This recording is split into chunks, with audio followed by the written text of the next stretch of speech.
Hey there, I'm Eric Tennant. And the wife was having a problem with the Mustang here. She was out and it lost all power just after we got a new battery. So it is definitely the alternator. I'm going to replace that out on it.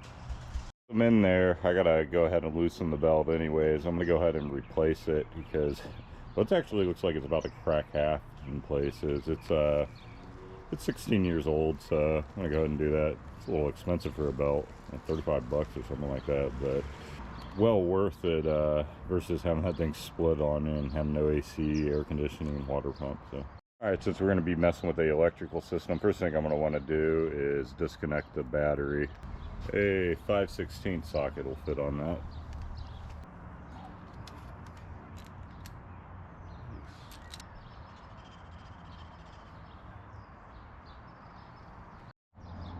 All right, need to get down to this pulley right here, but I also need to get better access to be able to take the belt off and on.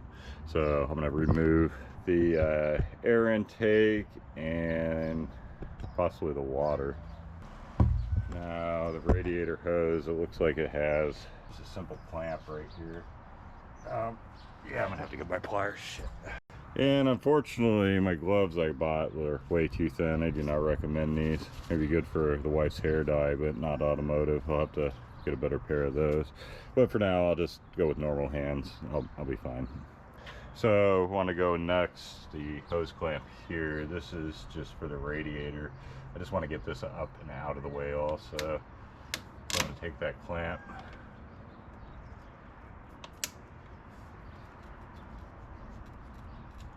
And just kind of undo her as I leak a little bit of coolant everywhere there. Yep.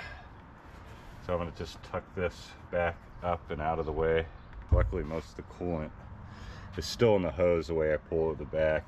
If you're real lazy, you could use like a zip tie it back there, but I wanted a clean view of the belt and everything. So yeah, there's 7 pulleys in there. This thing's got to go around, so it's a little hard to remember. So I'm going to take a series of pictures that I can reference back to make sure I got this right, because it's a little bit of a tangled mess there. And as you see down in there, this is a pulley. This keeps the tension on the belt nice and taut. And this side here, there's a little square end, and basically you take a socketless tool and put it on that, a breaker bar. This is a torque wrench. More leverage the better. I wish I had a breaker bar, that would have worked. But you get it on there, you put it into the lefty-loosey setting, and you apply quite a bit of torque. And then that will loosen the belt off of the mechanisms. And now I get to take it off the alternator like that. I'm just going to leave the belt on there like that for now, just so I can use the actual belt as a reference. And I'm going to now move on to the alternator itself, removing it. All right, first thing underneath this rubber boot, I believe this looks like it must be a positive connection. They got a red on it. Pull that back and use a 10mm socket on it. All right, the next wire harness is a little bit of a pain in the butt, so I'm going to wait till I have that partially removed to get better access to it. These 2 bolts here and here are 13mm.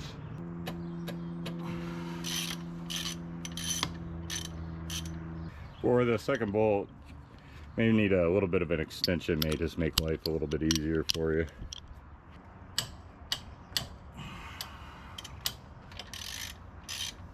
Alright, for this next bolt you will need a 13mm.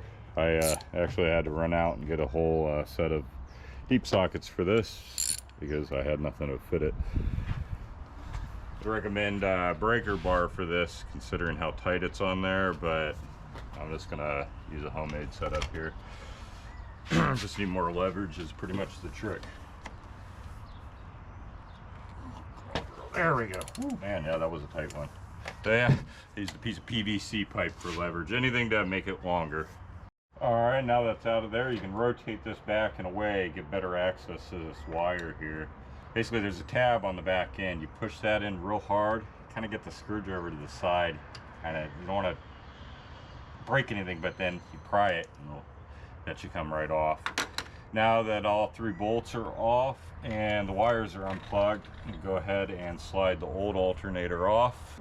All right, and there's the new part. I got this down off Amazon. You can find it down in the description below. Had a pretty good deal, even beat AutoZone out.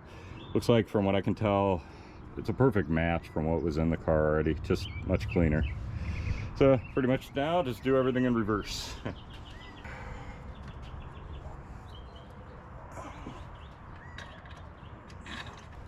Put our bolts on, back on.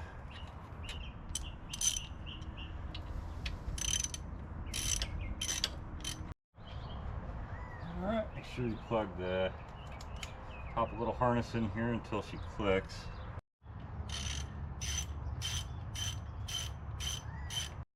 Now all I have to do is take off the old belt and install the new one. This is also down in the description below.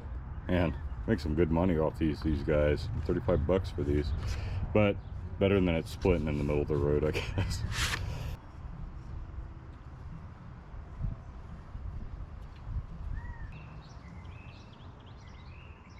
And of course, hook the two hoses back up.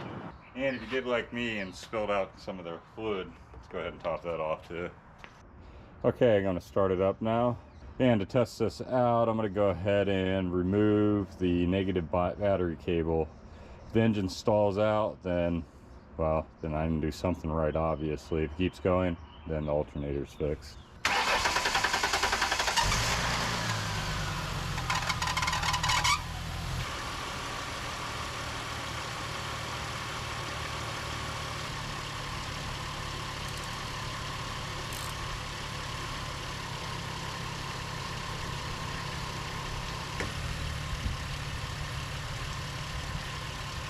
Nice.